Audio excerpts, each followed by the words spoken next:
Looking to torpedo a plan for a new marina.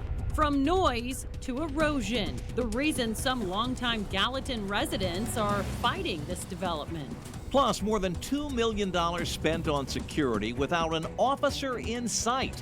Fox 17 News pressing WeGo about where that money is going. That's it. Hands up, hands up, hands up. Hey, you're a superstar. More than just a boxing class, it's a place special needs adults can thrive. The free program touching so many lives. Fox 17 News at 9 starts now.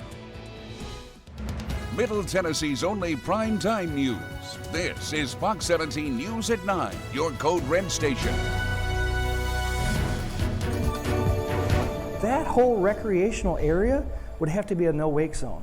Continuing coverage on a proposal to license a private marina on a public lake in Gallatin. It would be big enough for up to 400 boats and a restaurant on Old Hickory Lake. Now, the Army Corps of Engineers has the final say on this project, but some have concerns about how that potential marina would impact safety as well as the environment. Fox 17 News' Caitlin Miller's live downtown outside the Army Corps of Engineers office after speaking with folks there and people in Gallatin. Yes, Scott and Megan, several people have a lot to say about this proposal. And now the Army Corps of Engineers is evaluating these public comments about this proposed marina. Mike Schulte loves boating on Old Hickory Lake, but he's concerned what he loves about this part of the lake will change if the Foxland Harbor Marina is approved. That whole recreational area would have to be a no-wake zone. There's no way that they could allow that much traffic going through there. There would be no recreation. So why is that? Schulte explains the new marina, restaurant, and dry boat storage facility would bring in up to 400 boats to the area. And he fears it will hurt the environment. You'd have to take the bottom of the lake and dig out the bottom of the lake and any of its contents and remove that from the lake to be able to have boats there, have a marina there. Because of how shallow it is. You can't tell me that you're going to be able to put a marina and all this stuff in there in 4.5 foot of water. And how narrow the channel is. But other boaters say they'd like to see a new marina because other marinas in the area have wait lists. Schulte adds 2 marinas that are on the lake agreed to add 200 more slips to address this. So many people want to be out here. The Rudder is a restaurant and bar a few miles away that's been around for almost 12 years. General Manager James Sharp says that he'd like to see the marina built because he says it would add another restaurant on the lake. I say bring it on. I think that the more good food and beverage out here on our lake is better for everybody. Now, the Army Corps of Engineers says that they will review the environmental assessment once it is completed, and then from there it will be available for public review within the next month. Reporting live from downtown, I'm Caitlin Miller, Fox 17 News, your Code Red station. Thank you, Caitlin. Now to Operation Crime and Justice. Fox 17 News tracking claims of little to no visible security at the WeGo downtown terminal. The agency claims that it's spending more than $2 million on security services overall, but riders that we spoke with say they're not seeing it. Fox 17 News' Kylie Walker digging into the claims and why riders say that they now fear for their own safety. That's right. After hearing some of these concerns from passengers, I decided to come down here myself and hang out for a bit. And in the matter of an hour, I only saw one visible guard, but she did leave after a few minutes. Last month, Fox 17 News questioned WeGo CEO Stephen Bland. This after he said the company has increased spending on contracted security services to more than $2.4 million. Could you go into more detail on, where that money is going? Bland said those guards were mostly at the central building rather than on the actual vehicle. And on Wednesday, we took several laps around the bus station. Some of those laps, we saw 0 visible guards. We asked WeGo why this is. They sent us the same lengthy statement from last month that says in part their security guards are monitoring cameras, with riders like Darius Knight calling on a complete overhaul of the system. I would actually like to see the contract for the security company be terminated or for them to be retrained by our Metro Police Department. I feel that when Metro Police has been down here, it's a big difference in terms of what's going on down here. We also spent time talking to passengers at the bus stop, and while no one wanted to be on camera, they all said they did not feel safe. One woman even carrying a knife for protection. They're founded fears. I mean, right? People want to be safe. Fox 17 News also ran into the Metro Council member Jacob Coupin, who was about to get on the bus. It's something he's pledged to ride more often. Really trying to utilize it to understand what's working, what's not working, what are the pain points, how do we solve it. Coupin says through that process, he suggested some changes. To me, I think that making sure that there's a security presence around like there would be on any other transit center. Like on the bus or like more so like in the facility. I think that's one of the things that I've noticed. Now, Coupin wants to see positive changes moving forward, pointing to Mayor Freddie O'Connell's transit improvement plan, which heads to Metro Council for first reading next Tuesday. For now, in downtown Nashville, Kylie Walker, Fox 17 News, your Code Red station. And in yet another case of violence at the Wego Central bus station downtown, Metro Police say 19-year-old Brandy Jennings threatened a security guard with a knife. She claimed that the security worker threatened to shoot her first, but the worker did not have a gun. Jennings is charged with aggravated assault. To see our complete coverage of the issues happening at Wego, just head to our website, fox17.com, and search Wego. Continuing coverage now on allegations Metro Police higher-ups worked behind the scenes to get a new law passed gutting the powers of Nashville's civilian police watchdog, the Community Review Board. The NAACP and other community groups are now calling for an investigation by the U.S. Department of Justice. As Fox 17 News' Kelly Avellino reports, community groups say if these allegations are true, the voice of Nashville voters was silenced. The fallout and outrage continues over a bombshell whistleblower complaint filed by a retired Metro Police lieutenant. If it is the case that our police department conspired with our state government to undo and undermine the will of the citizens of Nashville, freedom has not been experienced. MNPD saying the department rejects any assertion that officers were involved in the process of crafting legislation concerning the Community Review Board or lobbying for it. The NAACP and other groups now calling on the mayor for a swift and transparent investigation. Mayor Freddie O'Connell already brought in an outside attorney recommended by the city's legal department. But advocates want the federal Department of Justice instead, saying Metro Legal has historically favored police. The mayor can pick up the phone and call the special litigation section right now and ask for the DOJ to come in. We are also here in this moment demanding transparency and accountability from those who are entrusted with the power to protect and serve our community. Community Review Board leaders also calling for the city to approve an additional outside attorney to help them potentially fight this new law that stripped them of much of their power. The board's chair saying Metro Legal cannot both represent the CRB and Metro Police. Because of the inherent conflict of the law department, who we believe cannot impartially provide the CRB with an unbiased opinion. Because of its legal representation of MNPD as the law department defends and protects MNPD vigorously and actively in all manners. Metro Legal tells Fox 17 News that they already approved an outside attorney to represent the CRB in regards to that new law. They say that attorney found that there was no basis to challenge it once it passed. I'm Kelly Avellino for Fox 17 News, your Code Red station.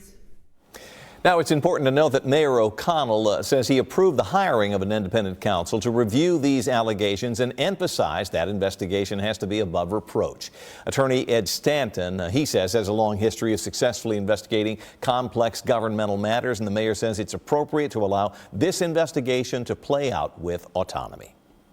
Today turned out to be another really good day for us, and it also wasn't quite as hot as we're about to see as we go through these next several days. Here's your live look over Broadway, and really a pretty calm night for us, especially as far as the weather goes. Not looking at any sort of bad weather moving through later on tonight. A great night for us. 75 degrees our current temperature, and we're going to get those mostly clear skies as we head through the rest of the night as well. Radar not able to pick up on any rainfall anywhere close to us. All dry across Tennessee, Kentucky. It is all dry right now too, so a good night for us. Temperatures right now, they're in the lower 70s for a lot of areas. Some spots down to the mid and upper 60s though. 69 Cookeville, Crossville, Lebanon, all at 69, 75 Nashville, 71 in Dickson. Same goes for Columbia, and we're at 70 right now up in Clarksville. Also, we do have this air quality alert that is in effect for tomorrow. This is going to run all day long. It's going to be for all these counties right here in the central portions of Middle Tennessee. That does include Gallatin, Nashville, Dickson, Murfreesboro, Columbia. This is just going to be unhealthy air quality for the sensitive groups. So if you have any respiratory issues, just make sure you don't spend too much time outdoors tomorrow. But overall, tomorrow is still shaping up to be a really good day. It is going to get warmer tomorrow, though. We're going to get to the 90s. We were in the mid 80s today, so it is about to get hot. Temps could be pushing near 100 degrees on Sunday, and then we are looking at a rain chance as we head on into next week. Not a great rain chance, but there is some rain in the forecast. I'll let you know what that looks like coming up here in just a bit. Brett, thank you. Also, we had a recipe for tragedy, teenagers and gunplay at a park this afternoon in Madison. And call. Well, new tonight, a 16-year-old in the hospital with serious injuries after a fight leads to gunfire in Madison. Now, Metro Police say 6 teenagers were in a park when a couple of them shot at each other. Now, one person was hit, the victim hit in the chest, driven to nearby Skyline Medical Center in serious condition. Investigators tonight still looking for some of the teens who ran off after that shooting. Police are also concerned about just how quickly things got out of hand. These young people have gotten hold of guns, and words of disrespect begin, and then suddenly weapons are produced, and one side starts shooting and the other side engages in gunfire. It's a concerning phenomenon of young people having guns. Now, while guns stolen from cars in Nashville are down slightly compared to this time last year, police say any gun left unsecured in a vehicle could easily wind up in the hands of a young person. Meanwhile, a deadly shooting involving young people at a Bellevue park and other recent crimes has a Metro Council member pushing for a new dedicated police precinct.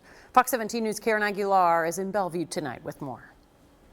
People tell me that they don't want Bellevue to become a high crime area. You might remember that we recently reported that a woman was just walking her dog at a nearby apartment complex when she was attacked and sprayed with a fire extinguisher. And we also reported on a teenage boy who was shot right here in this parking lot behind me, in that corner at Red Caboose Park. And if you walk with me, I'm going to show you his memorial that's laid out here. The community going through a rough time. This is just a signal of what they are facing, and the proposal is a way to try to stop this violent crime. Council member Jason Spain proposed a police precinct in the capital improvement budgets to start the conversation. It would cost upwards of $22 million. However, Spain tells me that getting a new building might be hard to do, and the focus is getting more officers on the street. He tells me the West Precinct covers Bellevue, but it is very understaffed with only 5 officers working a shift. Charlie Tigard has lived in Bellevue for 51 years and is sick of the recent rise in crime. I stress the word overwhelming majority of citizens of Bellevue would greatly support that because we know that if the situation is getting worse, the best solution is to attack it head on. And the first attack head on is to bring more police officers in the community, whether it be through the precinct or whether it be through patrols or whether it be through events that invite our policemen to participate in the community. Bellevue's councilwoman Sherry Weiner tells me that a building won't be enough and that patrols have been increasing in this area. I reach out to Metro Nashville Police for comment and we're waiting to hear back. Reporting in Bellevue, Karen Aguilar, Fox 17 News, your Code Red station. An update now on a deadly shooting we told you about last night in this newscast at the Edge Hill Apartments in South Nashville. A 24-year-old named Terrius Watkins is now facing a murder charge in the death of 18-year-old Malachi Ribka. Watkins right now is being held without bond. Turning now to Operation Crime and Justice, Lindsay Lowe back behind bars to finish her life sentence after the state attorney general revoked her bond. The news comes after the guilty conviction for the 2011 double murder of her infant twins in Hendersonville was reinstated late last week. Lowe originally convicted in 2013, but it was overturned on appeal.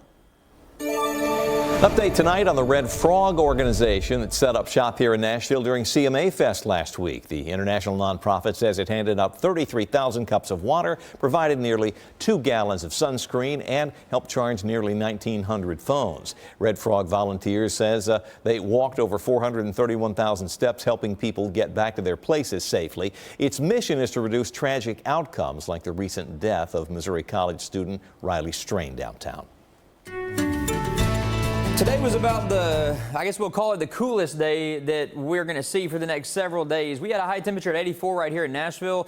Beyond this, though, it is about to get hot. I think every day we could hit 90 degrees or higher, especially on Sunday. I think that's going to be the hottest day that we get here in Middle Tennessee and Southern Kentucky.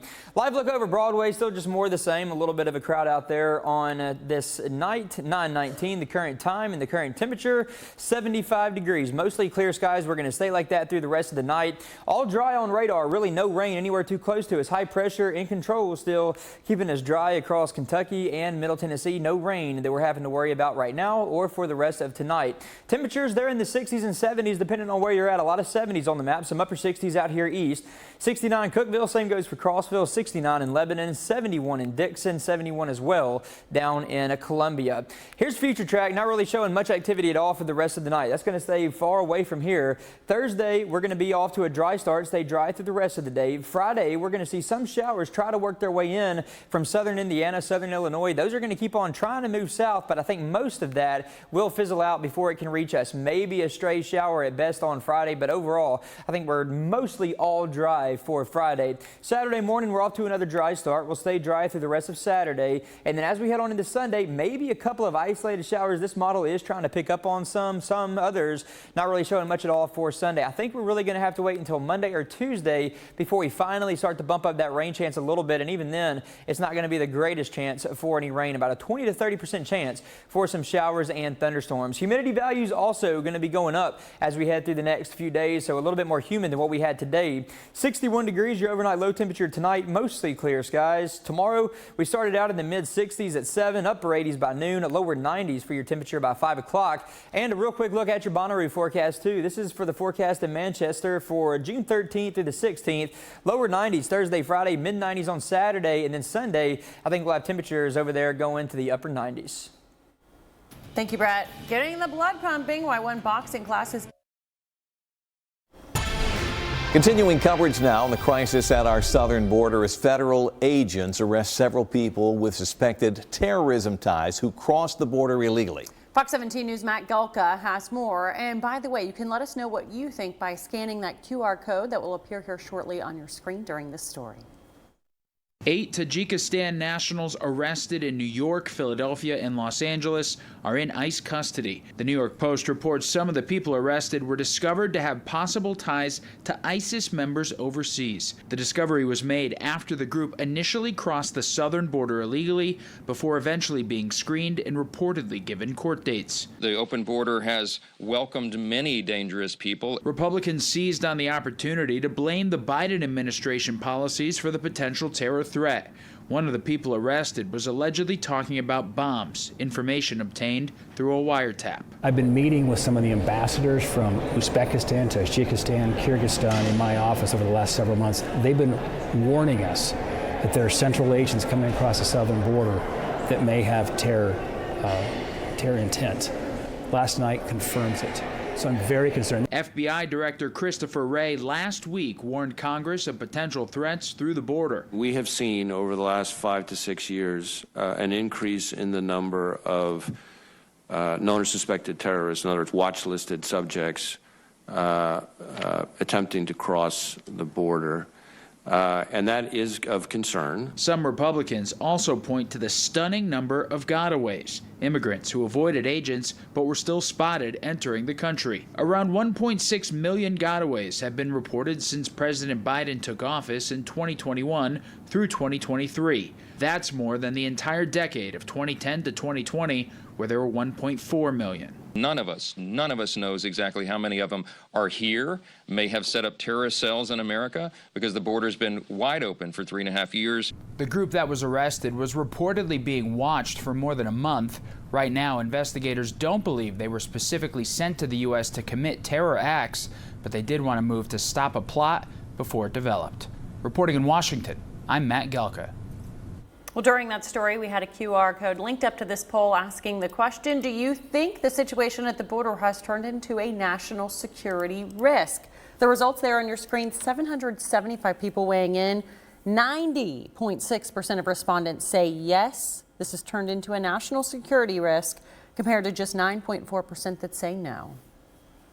Just ahead, getting people with disabilities in the game, the local boxing class tailor-made for adults with special needs.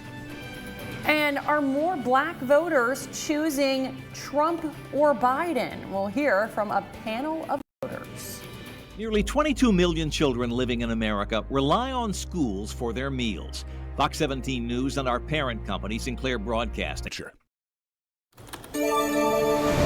In your community tonight, a Nashville group working to make sure that adults locally with special needs get in the game. Fox 17 Sports Director Jill Jelnick shines a light on a popular free class offered by Metro Parks for people with disabilities. 1, 2. Jared Houston has trained some of the best. 1, 2. From world champion boxers to top heavyweight prospects. Flow. He has coached some of the sport's biggest names.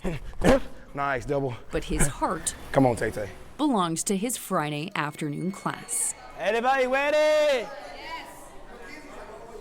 Heads down, please. Twice a month, adults with special needs gather in the lobby at Title Boxing, eagerly waiting for Jared to start the class. It was positive. Let's do this, Rachel. The combinations he takes them through gets their blood pumping the same as his other classes. Jab, cross, uppercut. The cardio? Come on. The same as his other classes. 5, 4, 3, burpees, go. Don't you look at me like that, Patricia. Nice work. And the encouragement. That's it, hands up. Hey, you're a superstar, look at you on camera, let's go. Same as his other classes. Jab, cross, scoop the ice cream, hook. We're all the same. We just learn differently. We just learn at different levels. We might look different. We might act different. We might have different beliefs, but we all feel the same. I like it a lot.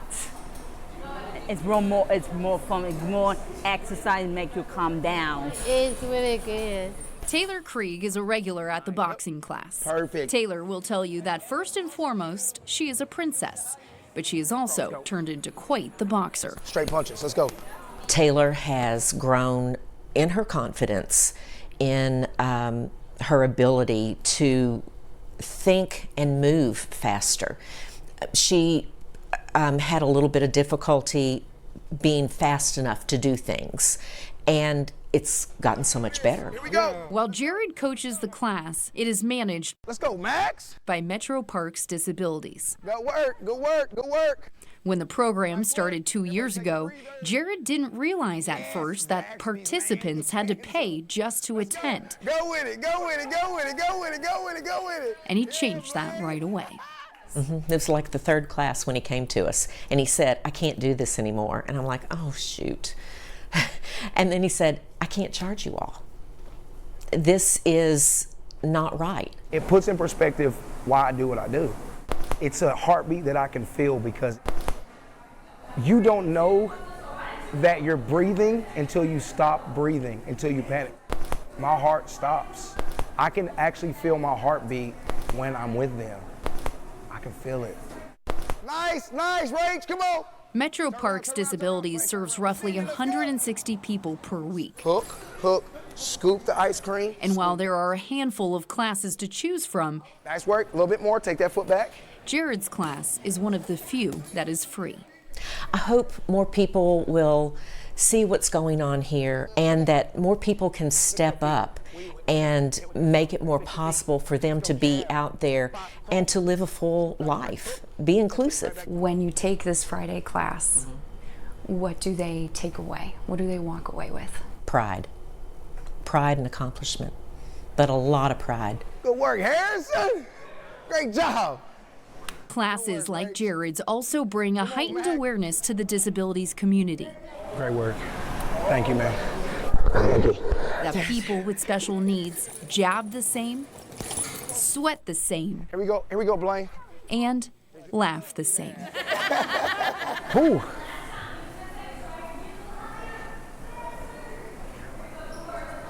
when Andrew comes in or Taylor comes in or Blaine hugs me or Max says thank you, it's always what I need, because they don't care what I've been through throughout the week. They don't care what I've thought. They don't care anything.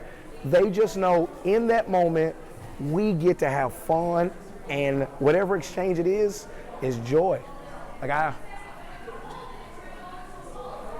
Joy that can not only be seen, but also felt. Just like a heartbeat. Jill Jelnick. Oh, I love you. I love you too. Fox 17 Sports, your Code Red station. Awesome story right there. I loved watching that one. Well, hey, everybody, it is going to be a hot one, really several hot ones in a row as we head through the rest of this week. On into the weekend and even next week, we're finally going to start to bust back into the 90s starting tomorrow. Recently, we've been held to the 80s. We had a high of 84 earlier this afternoon, so the mid-80s earlier today. Tomorrow, we're going to go up about 8 degrees from that, going with 92 for the forecast high tomorrow. Typically, we're at 87 this time of year, so several degrees above normal for tomorrow. And this is our average, so 90-degree days so far that we've hit this year from January 1st to June 12th. We've only had 3 of those. Our average by this time is 5 days. This is the fewest that we've seen, 90-degree days that is, since 2014. So a decade since we've had this few. But it is about to get hot. We're going to make up for it. Temperatures expected to be in the 90s all the way through the next 7 days. Average high again in the upper 80s. Not much rain to help bail us out on any of that either. I think we're nearly all dry through Sunday. About a 20 to 30% chance for some storms Monday and Tuesday. The following week, June 20th through 26th, near normal rainfall amounts and well above normal temperature amounts, looking like again. Just ahead, a pivotal vote, the Southern Baptist Convention's decision on female preachers. You're watching Fox 17 News.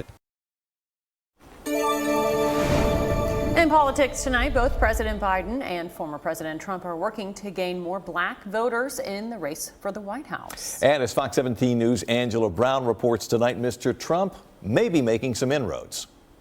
We put together a panel of 6 black voters, 2 Trump supporters, 4 Biden backers. We taped this town hall before Trump was convicted in that hush money trial. We talked about polling, top issues like abortion, and whether either candidate is mentally fit for the job of president. Trump-Biden fighting to win black voters. Democrats on the panel not getting the Trump appeal. The Republican Party, how that speaks to you as black women voters. The answer our MAGA mom gave for supporting Trump, not Biden, met with pushback. Gutting Title IX is an issue for me. My 16-year-old daughter is a goalie for lacrosse. That ball, when a girl is playing lacrosse, comes at her at least 60 miles per hour. And so then if I have a guy on the field who identifies as a... It's about gutting Title IX. For the Democrats backing Biden, ranking high, protecting democracy, and Trump's actions on January 6th. If you are an instigator of people overriding our capital, that's just not right. I almost look at that as treason. Both sides agree the battle over abortion access is the wild card that could ignite female turnout. There's not a law in place that tells a man what to do with his body. So why we have laws in place that tell women what to do with their bodies? Women can do whatever they want with their bodies. But once that baby is there... Not when they're raped, they can't. But one issue dogging both Biden and Trump, mental acuity, age. Biden, yes, I'm concerned about his age. When I see him on television, when I see him forgetting, when I see him misstepping, when I see him Trump falling. Is doing the same thing, though. But Trump is not falling. Polling indicates support for Trump is rising among black voters, pushing Biden to step up outreach to African Americans. For us as black Americans, we have to be excited when both parties are fighting for our vote. In Washington, D.C., I'm Angela Brown. New tonight, the Southern Baptist Church failing to pass an amendment to its constitution to ban churches with female pastors at the group's annual convention meeting. Despite the move, the Southern Baptist Convention's official statement still says the office of pastor is limited to men. Opponents of the ban said that they favored that statement but did not think it was necessary to reinforce it in the Constitution. So, of course, we want to know what you think. Do you approve or disapprove of women serving as pastors? We've had almost 400 people vote on this. 53.3% say they approve of of women pastors compared to 46.7% that say they disapprove. This poll is live right now. If you want to cast your vote, just scan that QR code there on the right hand of your screen. It will take you to our X page. Our handle is @FoxNashville. We'll show you updated poll results tonight at 10. Targeting teenagers, the disturbing crime the FBI is sounding the alarm about tonight. And too close for comfort. The enemy doing naval maneuvers just a few. These minors, they don't know what to do. They're scared. They're embarrassed. Tonight, the FBI tells Fox 17 News extortion cases are on the rise across the country and that the victims increasingly are children. In Operation Crime and Justice, Fox 17 News' Peyton Muse talks to the FBI about this alarming trend. The FBI says parents should pay close attention to who their kids are communicating with through their phones, online, even their gaming systems like Xbox or PlayStation. FBI Special Agent Beth Crepin says offenders pressure minors into sending sexually explicit content, then demand victims to send money, or the criminals will leak their inappropriate material to their family and friends. A lot of the time, Agent Crepin says these offenders coerce them by pretending to be another minor their age. What we're finding is these offenders who may be, an adult male somewhere, but they're pretending to be a young female, and they're sending these stock photos off the internet claiming it's them, sexually explicit images to the minor boys, and then the minor boys are encouraged to send an image back. Agent Crepin says these offenders are usually overseas, but there are some in the U.S. who the FBI has held criminally responsible. While Agent Crepin says victims are usually between 14 and 17 years old, there's been more than 13,000 incidents like this across the United States, even happening here in Middle Tennessee. Unfortunately, we've seen a rise in suicides among some of these victims, these young minor boys and sometimes females. The FBI suggests parents to take the time to know what their kids are doing online and who they're communicating with. If you believe you or your child is a victim of these horrific crimes, contact police, or you can even contact the FBI directly. Reporting in Donaldson, Peyton Muse, Fox 17 News, your Code Red station. Staying with Operation Crime and Justice tonight, we are tracking a couple of Nashville 12-year-olds. Told you about them last night. They went on an hour-long joyride after stealing their teacher's car at Two Rivers Middle School in Donaldson. Now, Two Rivers Middle School is on McGavick Pike, sort of in the Opryland area, just off Briley Parkway. We don't know exactly how they did it, but these boys wound up 2 counties away. I'm speculating that the kids got on Briley Parkway, made their way all the way around Nashville, over to the west side at Interstate 40, got on 40 all the way through the Bellevue area, through Pegram, all the way past Burns and Dickson. And we're talking about right down here at the Bucksnort exit, which is essentially on the Dickson and Hickman County line. The parents of these kids, at least one of them, were able to use one of the iPads that the kids had with them to help police track them. Those boys are now facing charges in Metro Juvenile Court. Well, making headlines tonight, a show of Russian force and a clear message to the United States as one of the Russian Navy's most modern warships arrives in the port of Havana, Cuba. The 4-ship Russian convoy includes a nuclear-powered submarine making a high-profile visit to Cuba and conducting military exercises at sea. The U.S. says it has planes and ships tracking those military exercises. It all comes amid rising tensions between Washington and Moscow over the war in Ukraine. We're always constantly going to monitor any foreign vessels operating near U.S. territorial waters. We, of course, take it seriously, but these exercises don't pose a threat to the United States. The Pentagon says Russian naval ships sailed annually in the Caribbean from 2013 to 2020. Well, today was a pretty good day for you, and it wasn't as hot as it's going to get as we go through the next few days. The past few days, we've had it in the 80s. Our high temperature today, it was 84. That was the official high temperature at the Nashville airport. And as we go into the next several days, we're going to be passing well over that. We're going to be getting into the 90s starting tomorrow, the lower 90s. And then we could have one day where temperatures are going to get close to 100 degrees. So we have some big-time heat that is headed our way for the rest of this week on into the weekend. 75 degrees. That's our current temperature right here in Nashville. As far as any rain goes, Not seeing any of that. It is all dry right here. High pressure still in place, keeping Kentucky, Tennessee all dry. No rain anywhere close to us. Temperatures right now, they're in the 60s for most locations. We do still have some areas in the lower 70s. Nashville is the warmest right now. 72 down in Lewisburg, 69 in Columbia, 66 for Cookeville, and 69 the current temperature right there in Clarksville. So as far as any rain chance goes for the next several days, it's going to be kind of hard to find. Future Track not able to pick up on any of this as we head on into tomorrow. Tomorrow we started out dry. We'll stay dry throughout the rest of the day. Friday morning, 7 o'clock, we're going to start to see some showers that try to move in from southern Illinois and southern Indiana. Those are going to try to work their way down into Kentucky and parts of Tennessee, but I think a lot of that is just going to fizzle out before it can actually reach us. So not much of a rain chance at all for us on Friday.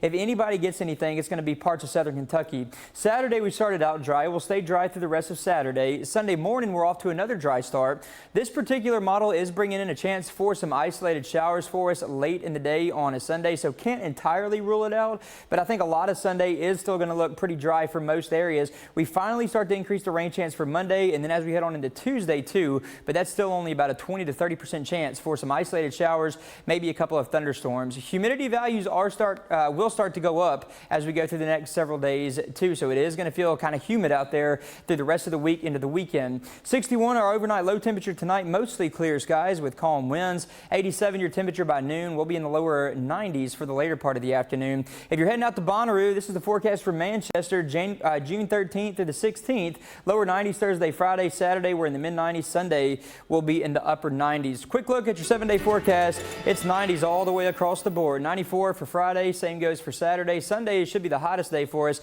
99 our high temperature on Sunday, mid-90s on Monday, and then Monday, Tuesday, Wednesday we do keep that 20 to 30% chance for an isolated storm.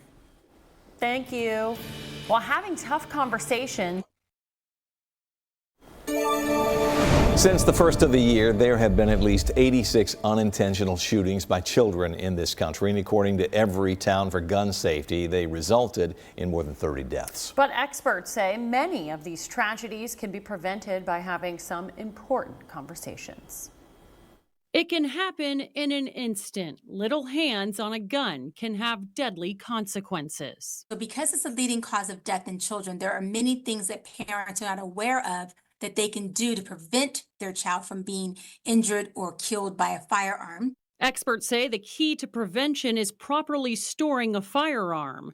Remember 3 simple things. Keep guns unloaded, locked, and stored separately from ammunition. There is a 70% reduction in injury if you have your gun stored locked up. So you can keep your family safe by just keeping it locked up. Since unintentional shootings can happen anywhere, parents are encouraged to ask about guns before allowing their child to go to another's home. Say, hey, how do you store your firearms? Or do you have an unsecured firearm in your home? Or do you keep your guns locked up in your home? And just have it in the flow of your conversation that you would normally have with families. Other tips: come up with comfortable wording for you. Keep it in your notes on your phone and text the questions. All of these are ways that you can ask without having to be nervous or concerned about the combativeness of it. Well, the doctor also recommends lock boxes that can be opened with combinations versus one that open with keys, since keys can be found. Just ahead.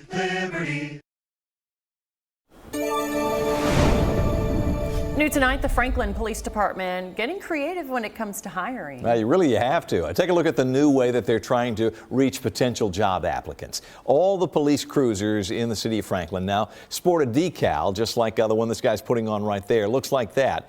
And it's got a QR code. You scan it with your phone. It takes you directly to the site where you can apply for a position within the Franklin Police Department. By the way, starting pay for new officers there with no experience is $53,000 a year. And those with previous training, maybe you've worked at another department, up to $65,000 a year to start.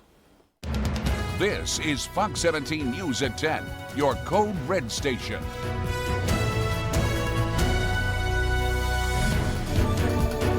You can't tell me that you're going to be able to put a marina and all this stuff in there in 4.5 foot of water.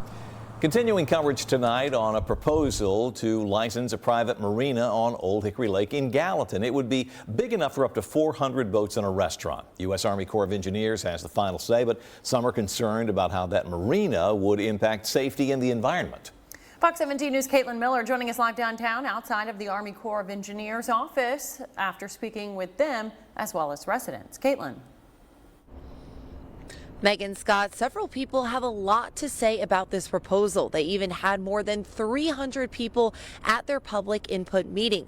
Well, the Army Corps of Engineers is currently evaluating these public reviews for this proposed marina. Now, we spoke with Mike Schulte today, who loves boating on Old Hickory Lake, but he's concerned what he loves about the most about this lake will change if the Foxland Harbor Marina is approved, because he says the new marina, restaurant, and dry boat storage facility would bring in up to 400 boats in the area. He fears that it will hurt the environment. As you can see, there's severe erosion coming all the way up and down this shoreline from the extensive traffic and especially the wake boats. But other boaters say they'd like to see a new marina because other marinas in the area have wait lists. But Schulte adds that 2 marinas that are on the lake agreed to add 200 more slips to address this. Now, the Army Corps of Engineers will review this environmental assessment, and then it will be available for the public to review within the next month, they say. Reporting live from downtown, I'm Caitlin Miller, Fox 17 News, your Code Red station.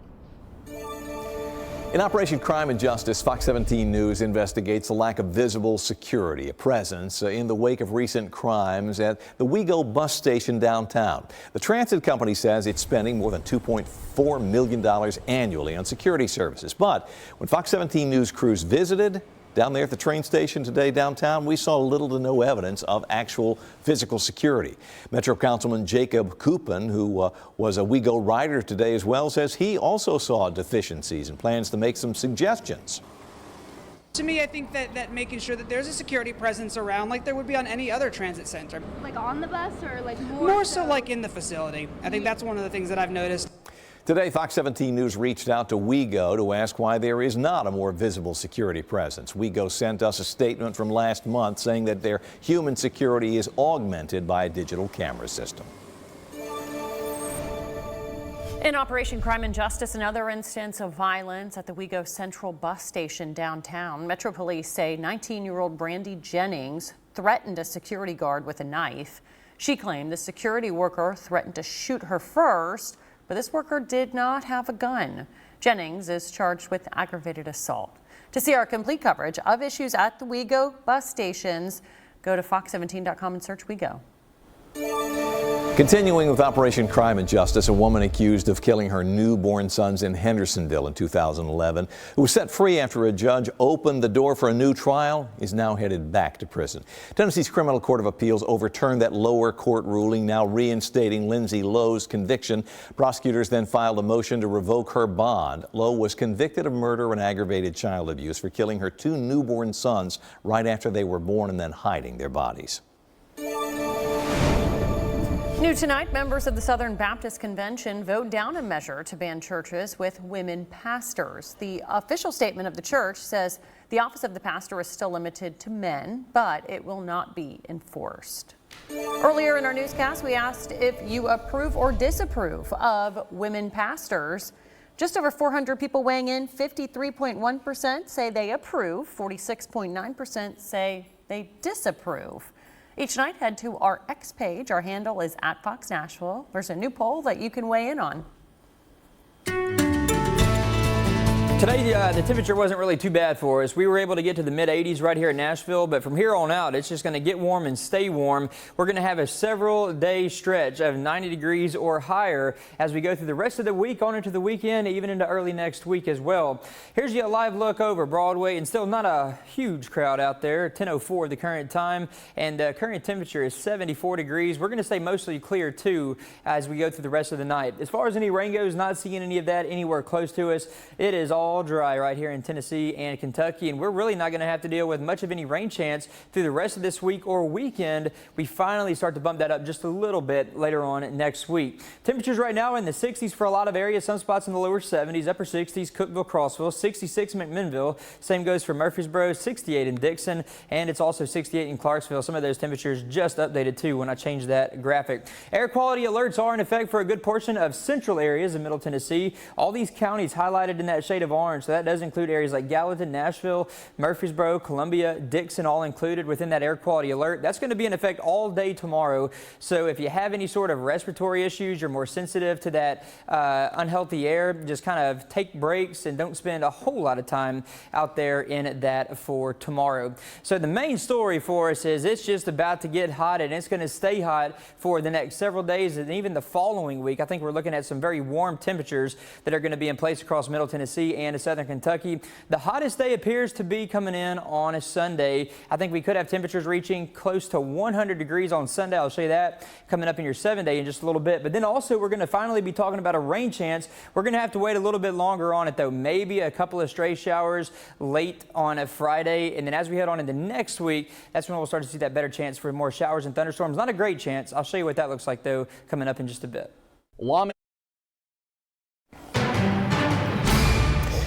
Breaking news as Fox 17 News has just learned a 16-year-old shot during a fight this afternoon at a Madison park has died. Police say Justin Robinson was rushed to the hospital after being shot in the chest. Investigators say that 6 teens were at the park and began to argue. 2 of them shot at each other. Investigators tonight are still looking for some of the teenagers who ran off after that shooting. Covering the Capitol, Food and Drug Administration leaders are grilled by Congress over enforcement of vaping products being marketed to children. As Fox News' Connor Hansen shows us, the FDA is accused of being too slow to take action. Cracking down on the teen vaping trend. This week, the Department of Justice and the FDA announced a new task force to address illegal e-cigarettes being sold in the U.S. I'm still struggling to get over my nicotine addiction, and I blame it all on the blueberry ice vape. The FDA started enforcing a ban on flavored e-cigarettes marketed towards children in 2020, but lawmakers aren't satisfied with the results. The FDA cannot create a functioning market of regulated tobacco products through fines and warning letters alone. Senators pointed out examples they found of illegal flavored vapes being sold. These illegal products, clearly designed for kids by their flavors, are being sold in FDA's shadow of their building headquarters, less than a mile from your headquarters. FDA representatives told the lawmakers they are bogged down and need more resources, but they have started to seize illegal products, take legal action, and impose fines on manufacturers and distributors. On the same day, New York officials announced a $27 million investment in preventing youth vaping after a settlement with the e-cigarette company Juul. Here in New York, almost 1 in 4 high school students reported vaping nicotine in 2020. According to a 2023 National Youth Tobacco Survey, more than 2 million teens reported using e-cigarettes, down from more than 5 million in 2019, after Congress raised the minimum purchase age to 21. Right now, there are only 23 e-cigarette products that are approved by the FDA. In New York, Connor Hansen, Fox News. Covering the Capitol tonight, Federal Reserve Chair Jerome Powell says, I'm quoting here, "We're not quite there," when asked about the decision to hold the line on interest rates. So far this year, the data have not given us that greater confidence. The most recent inflation readings have been more favorable than earlier in the year, however, and there has been modest further progress toward our inflation objective. The decision on interest rates comes as a critical inflation report shows prices have started to come back down again after briefly increasing last month. Fed officials predict a minor interest rate reduction by September. I'm Kayla Gaskins on Capitol Hill. Coming up, lawmakers dig into the pros and cons of environmental and socially conscious investment. A new report shows inflation slightly loosening its grip on the economy. The Consumer Price Index was unchanged in May and up 3.3% from a year ago. better than the 3.4% forecast. What you're seeing, again, is all the non-discretionary stuff, all the things that we have no choice but to spend money on: food, energy, housing, healthcare. If the consumer only has $100 a month to spend or $100 a week to spend, and the price of gasoline goes up, they obviously have to cut back somewhere else. Billionaire Elon Musk is dropping his lawsuit against OpenAI. Musk co-founded the company in 2015 and sued it and his two fellow co-founders, arguing they breached its founding mission of developing AI for humanity's benefit. Musk left the company's board in 2018 after he felt it had fallen behind Google in the AI race. FedEx, continuing extensive cost-cutting efforts, it plans to lay off up to 2,000 employees in Europe. The shipping giant said its proposals aim to reduce headcount across FedEx back office and commercial teams. And a new report shows a majority of Gen Zers want to become entrepreneurs. 54% of Gen Zers surveyed last year expressed interest in choosing entrepreneurial career paths. And there are programs popping up across the country to help make that happen. Dream big, everyone. CJ Papa, Fox News. Tonight, intense scrutiny on Capitol Hill surrounding environmental and socially driven investments. Fox 17 News' Kayla Gaskins has the latest from Washington. On Wednesday, the House GOP holding a hearing on ESG investing. Climate change is an issue that presents both serious financial risks. ESG, standing for environment, social, and governance. The hearing, a follow-up to the publication of a congressional report accusing some of Wall Street's largest financial firms of colluding with activist groups to force companies to adopt certain climate policies, which lawmakers say harm American consumers. They'll say it's for a good cause. We're going to save the planet. Never mind that the cost of food's going to go up, the cost of fuel's going to go up, there's going to be less airline flights, there's going to be less cars. Never mind all that. We're saving the world. One of the companies targeted in the report responded, arguing ESG investing is a common sense approach driven by the pursuit of delivering the best long-term returns for their clients and beneficiaries. Unlike the Republicans, businesses and investors recognize that climate change is real and they need to plan for it. There's an increasingly organized push to get politics out of business after companies like Target and Bud Light faced intense backlash and financial hits for entering the culture war debate last year. Through the end of May, shareholders have voted on 70 anti-ESG proposals at companies such as UPS and GE Aerospace. That's up from 7 such proposals voted on in 2020. Half of these were initiated by the National Center for Public Policy Research, a conservative-backed think tank. We spoke with the organization's general counsel, Scott Shepard. To get corporations back to the middle ground, back to neutral, back away from making any sort of extreme partisan social commitments that aren't directly related to the core business. An important roadblock, though. None of these anti-ESG proposals have passed. Most only receive less than 2% of the vote. On Capitol Hill, I'm Kayla Gaskins.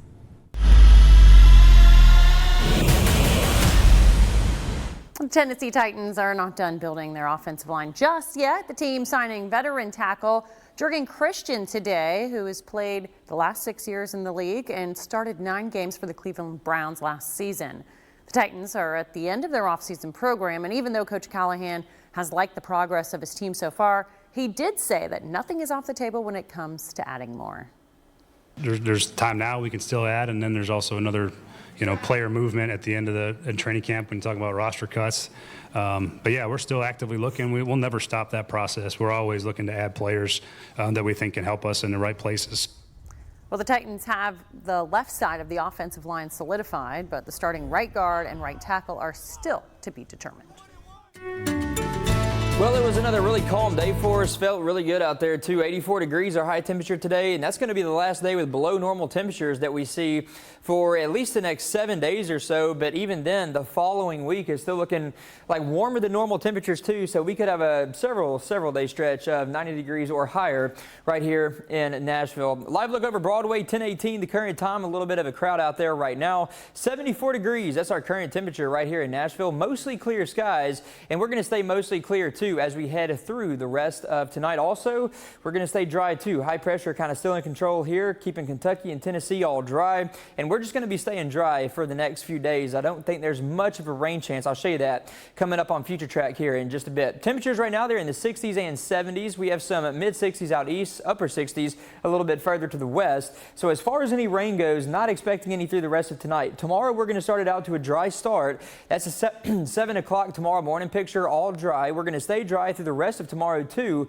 This is 5 o'clock tomorrow, so staying dry then. We're going to see some showers that try to move in our direction on a Friday. They're going to be moving out of southern Indiana, southern Illinois. They're going to try to push into parts of Kentucky, but I think a lot of that is just going to fizzle out before it can actually reach us. If anybody sees any rain on Friday, I think it'll come late in the day, and the best rain chance is going to be in southern Kentucky, but even then, that's a very slim chance for a few light showers. Otherwise, all dry for everybody else. Saturday morning, starting it out 7 o'clock dry. We're going to stay dry through the rest of Saturday. As we head on into Sunday, I think we're dry to start it out, but then late Sunday, we could see just a couple of isolated showers develop, but I still think most of Sunday for most locations will stay dry here across Middle Tennessee and southern Kentucky. Once we get into Monday and Tuesday, I think we finally start to bump up the rain chance a little bit. We'll see a chance for some isolated showers and thunderstorms, but that's only about a 20 to 30% chance for that each day. Humidity values will start to go up a little bit as we go through the next several days, so a little bit more humid than what we had today. So it is going to feel a little bit warmer than what those actual temperatures are showing. I'll show you that in 7 days in just a second.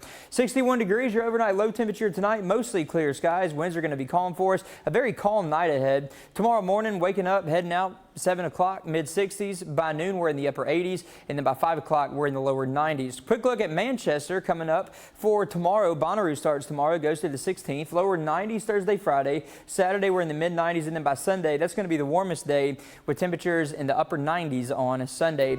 Nashville on Sunday, I think we could hit 99 degrees, so that's going to be the warmest day across Middle Tennessee. And then on Monday, we finally start to bump up that rain chance, but only a little bit, 20 to 30% chance for some isolated showers, maybe a few thunderstorms. 95 on Monday. We drop down a little bit for Tuesday and Wednesday, but those high temperatures are still going to stay a few degrees above normal for this time of year. They're going to be at 90 on Tuesday, 92 are high on Wednesday. Covering the economy, the White House proposing a new rule that could help millions of Americans buy a home or a car. Now, this could be big. It would essentially take medical debt off the books when it comes to determining your credit score. Fox 17 News' Jeff Harris with more on when that could change and exactly how many Americans could benefit. If approved, this proposal could go into effect next year. And according to the Consumer Financial Protection Bureau, 22,000 more people every year would be able to buy a home. A credit consultant based out of Ohio, Sean Oudeman, tells us medical debt showing up on credit reports is a common thing. Every day we talk to people with that situation. He says just one third-party collection, even from a medical collector, can result in a major hit to your credit score, even if your credit is considered great. One third-party collection is a 90 to 110-point hit to that 800 score. Now, this proposal by the Biden administration isn't the first time the federal government has tried to address medical debt for Americans. Now, just last year, 3 nationwide credit reporting agencies, Equifax, Experian, and TransUnion, removed all paid medical debts from credit reports. They also then took steps to remove all medical collections that were under $500. If it's 500 or more, it's on your credit report and affects your score. If it's under 500, it is not. This new proposal would drop that number to 0, meaning no debt would be reported, which, according to Associate Professor from Emory University, Usha Ratcliffe, could impact millions of Americans. The CFPB basically says that it could affect roughly, 15 million people. But she says it's important to remember that just because the debt is taken off your credit report, it doesn't go away. This is not a forgiveness at all, unlike, the student loan debt, which has been under consideration. Now, the CFPB is also hoping this new rule will help address some of the incorrect and confusing medical bills that some patients receive in the mail, which can then lead to lengthy disputes. I'm Jeff Harris reporting from Washington. New report says the #1 thing to reduce your risk of stroke, drop your blood pressure. I'm Liz Bonus with the top foods to help you do that. Just ahead. Some streaming services are raising their prices just in time for summer.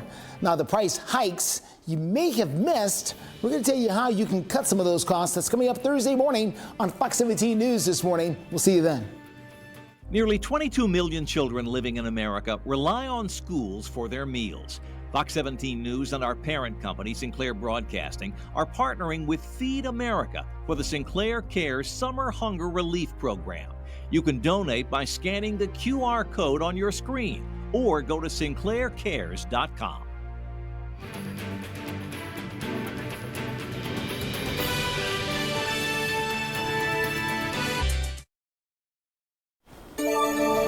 In health news tonight, there is no better time than summer to eat to your heart's content. Fox 17 medical reporter Liz Bonus shares some of the top foods to help bring down blood pressure.